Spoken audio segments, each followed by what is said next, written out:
ดจริงปะเนี่ยไม้ตอนแรกเราก็งงว่าเอาไปทำไมวะไม้เหตุผลหลักๆเลยที่เอาไม้คืออะไรมีหมีทุกคนก็หนาวแบบอย่างนี้คือไม่หักเนอะอันนี้คือคุ้มค่าเดินจริงเราจะเข้าไปไหว้พระกันตรงนี้ก่อนนะคะพอเข้ามาก็คือทุกคนคือจานละ 6,000 แล้วมันก็มาพร้อมโล่ทุกคนโอ้โหเดินมาก็เหนื่อยใช่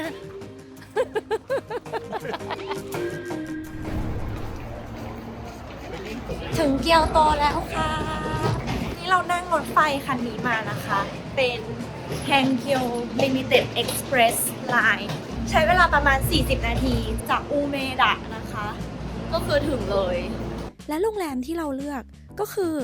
Hotel The Celestine Kyoto Gion เราชอบ Location Wise มากๆเพราะว่ามันไม่ได้ไกลจากอะไรเลยสามารถเดินไปอย่างข้างๆโรงแรมเลยคือวัดเคนินจิที่เป็นวัดเซนเก่าแก่ที่สุดในเกียวโตคือ1นาทีเดินและตัวยาซากะพาโกดาคือมุมมหาชนอันเนี้ยที่ทุกคนจะต้องไปเช่าชุดกิโมโน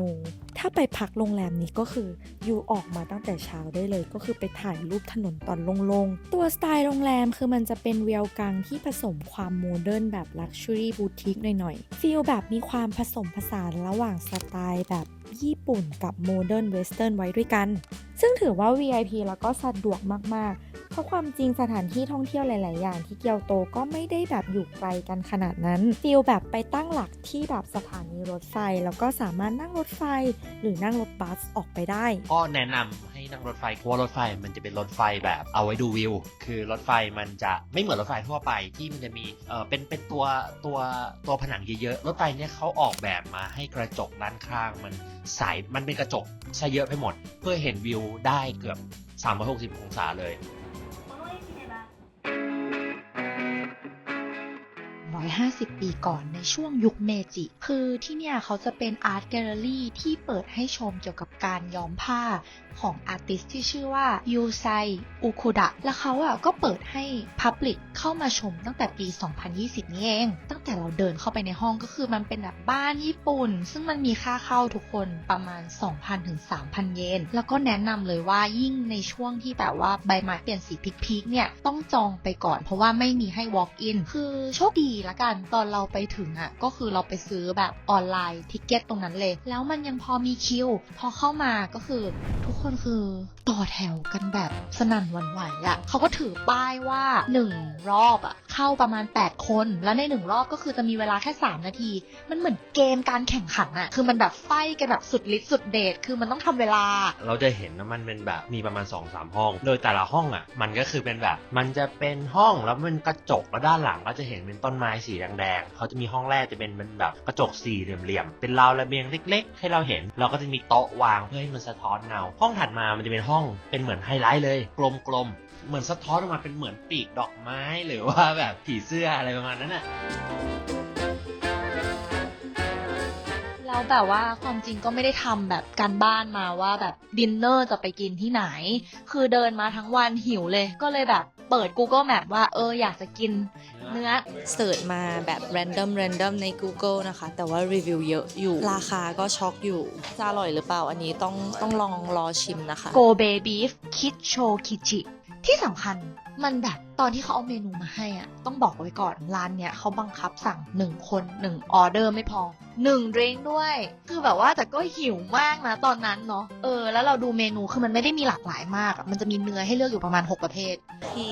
ตอนนี้เรากำลังรอกินแล้วมันก็มาพร้อมโล่ทุกคนที่มันเป็นรูปวัวแล้วเราก็ไปเสิร์ชทุกคนมันคือรูปที่มันเป็นวัวทาจิมะซึ่งมันเป็นสัญลักษณ์ของโกเบบีฟที่เขาบอกว่าแบบโกเบบีฟ 100% รับรองแล้วจากสมาคมความพิเศษมันจะเป็นเลือดสายบริสุทธิ์ที่เลี้ยงที่จังหวัดยองโงะเท่านั้นเพราะฉะนั้นไอโล่เนี้ยมันจะมาบอกว่าฉันโกเบบีฟของแท้และยังมีอีกรางวัลหนึ่งเธอที่เขาเอามาให้เราถ่ายรูปมันเป็นป้ายประกาศสีแดงไปเสิร์ชอีกแล้วเราก็รู้ว่า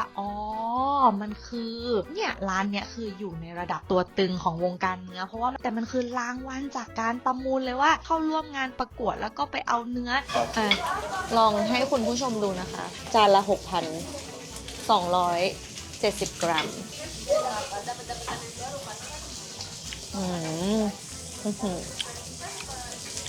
เป็นไง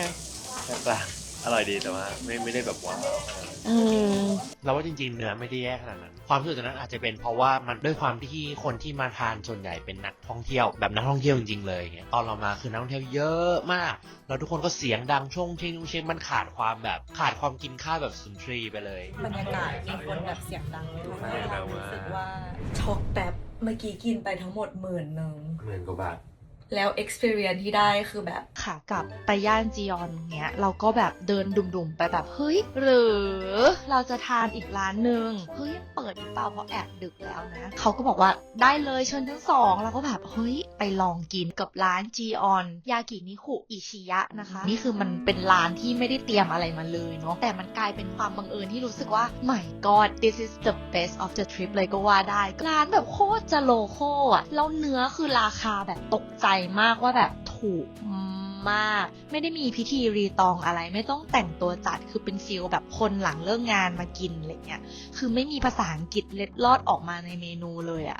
ราคาโคตรจะเป็นมิตรแล้วแต่คุณภาพเนื้อคือแบบไม่ต้องพูดถึงเนาะ บอกว่าคุณภาพเนื้อมันเหมือนอีกร้านนึงแหละแต่ราคามันถูกกว่าเยอะ นะคืนแรกจบลงกันแบบนี้อะ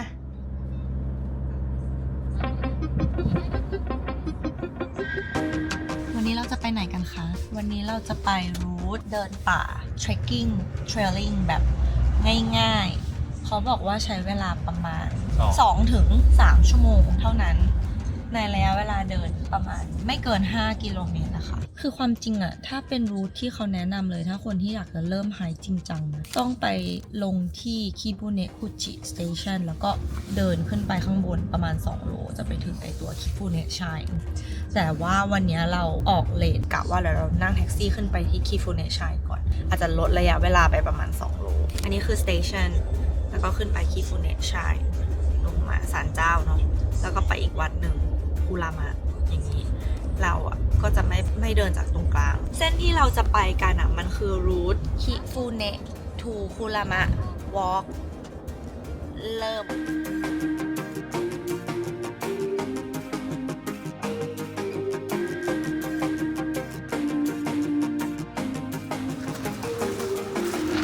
โอ้เดินมาซะเหนื่อยใช่ ทุกคนตอนนี้เราเหนื่อยกันมากนะคะเพิ่งลงจากรถคือที่คิโบเนะเดินไปคุรามะอันเนี้ยคือเพื่อนอะป้ายยามาว่ามันเหมาะกับสายแบบเทรคเบาๆ easy pacing เนาะ ไม่มีคนด้วย แบบคนน้อยเนาะ น้อยมากใช่มันจะเป็นอารมณ์เหมือนเป็นวัดแล้วข้างๆวัดก็จะมีเป็นแม่น้ำไหลแบบเอื่อยๆนิดๆแล้วตอนแรกอะภาพที่คาดคิดก็คือแบบเฮ้ยมันน่าจะต้องเป็นแบบใบไม้สีแดงเยอะๆแต่ว่าพอไปถึงปุ๊บส่วนใหญ่ร่วงไปหมดแล้วใบไม้ค่อนข้างร่วงมันก็ยังสวยนะมันก็ยังดูชิลๆดูว่าเป็นแบบเดินไปแล้วก็มีแม่น้ำไหลๆเนาะส่วนตรงวัดก็จะเป็นอารมณ์แบบคนเงียบมากๆเลยคือมีคนน้อยมากมีคนญี่ปุ่นมาคือวัดเนี่ยมันค่อนข้างดังว่าคนมาขอพรเรื่องเสริมพลังเสริมความรักอะไรประมาณเนี้ย แล้วก็เรื่องการเดินทางให้แบบรอดปลอดภัยด้วยปะตอนเราหามาเขาบอกเสริมพลังแต่ว่าตอนไปถึงตรงนั้นเขาบอกว่าเสริมความโชคดีให้เดินทางปลอดภัย ก็เลยไม่รู้แล้วว่าอันไหนของจริง เอามันว่าเป็นการเสริมดวงแล้วกัน ซึ่งเขาก็จะมีแบบก่อนเข้าวัดเนาะตามสไตล์วัดญี่ปุ่นก็จะมีแบบเอาน้ำมาล้างแบบล้างมือล้างหน้าล้างพรมหัวหรืออะไรอย่างเงี้ยคือเพื่อความเป็นสิริมงคลแต่กิมมิคของวัดที่คิฟูเนะเนี่ยเหมือนจะเป็นแบบเซียมซีลอยน้ำปะเห็นคนเอาแบบกระดาษไปวางบนน้ำแบบเพื่อให้คำทำนายมันปรากฏขึ้นมาถามว่าเราได้ทำไหมไม่ได้ทำค่ะ อะไรที่เขาฮิตก็คือเลือกที่จะไม่ทำนะคะหาไม่เจอมีไหว้พระก่อนสั่นกระดิ่งฮะเสียงเบามากอันนี้คือกำลังจะเดินเข้าแล้วไปเดินเข้าแล้วโอเคก็ทางเข้าปุ๊บก็จะมีจ่ายเงินเล็กๆเนาะน่าจะประมาณ1,000 กว่าเยนไม่ได้แพงมาก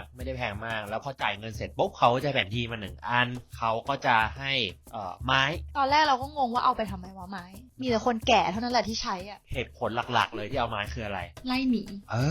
คือมันมีประเด็นอยู่ว่าช่วงเนี้ยเขาบอกว่าที่ญี่ปุ่นเนี่ยหมีเยอะอีกอันนึงคืออะไรคนมีกระดิ่งเยอะมากรู้ไหมกระดิ่งมันเอาไว้ทำอะไรกันเอาไปเรียกแขก เอาไว้ไล่หมี เวลาเราเดินพวกเนี้ยหมีมันจะไม่รู้ว่ามีคนเดินอยู่ เขาก็เลยจะกลัวว่าไม่ใช่ถ้าบังเอิญเดินเห็นปุ๊บก็ปะตกใจแล้วกันจะมาโจมตีเราได้ แต่ถ้ามันมีกระดิ่งเหมือนมันจะได้ยินว่ามีคนอยู่แถวๆนั้น มันก็จะเลี่ยง พูดจริงปะเนี่ยเขาบอกว่ามีหมีทุกคนไม่รู้ว่าแบบจริงหรือหลอก แต่เขาบอกว่าบางทีมันอาจจะมีหมี จริงดิ เดี๋ยวแล้วคือเขาบอกว่าให้เปิดกระดิ่งไงแล้วนี่คือคุณพี่แกเปิดเพลง แต่เราไม่มีกระดิ่งอะทำไงอะถ้าเราไม่มีกระดิ่งเราก็ไงกิ้งกิ้งกิ้งกิ้งกิ้งกิ้งกิ้งกิ้งกิ้งกิ้งอะ I have a friend who always checks in, wondering how I've been. I have a friend who always shows up again and again and again. I know when I'm feeling low, I have a friend. I have a friend. สรุปคือเขาบอกว่าควรจะใช้เวลาประมาณไม่ถึง2ชั่วโมงแต่เราสิริเวลารวมใช้ไปทั้งหมดเกือบ3ชั่วโมงพร้อมทั้งเกิดอุบัติเหตุขาพลิกนิดหน่อย ข้อเท้าแบนหรือลองหมุนข้อเท้าก่อนอย่างนี้คือไม่หักเนาะ ไม่หัก แต่เมื่อกี้อ่ะมันอย่างนี้เลยนะได้ยินเสียงเลยอ่ะ ร้องจ้าหมีสะเทือนกันทั้งป่าเลยค่ะ คุณผู้ชม คือพอมาเดินนะคะคำแนะนำอาจจะไม่ควรเอาเสื้อขนเป็ดมา เพราะนี่ถอดออกเหลือเสื้อยืดข้างในหนึ่ง ไม่ไหวขนเป็ดต้องลาก่อยเหงื่อแตกอะไรอะอ๋อมองขึ้นไปดิมีปะ ไม่พูดถึงนี่ขี้ดูอะไรไม่รู้นะ เอาโตนึกว่าเรียกให้ดูเมเปิลโรแมนติกเรียกให้ดูขี้โด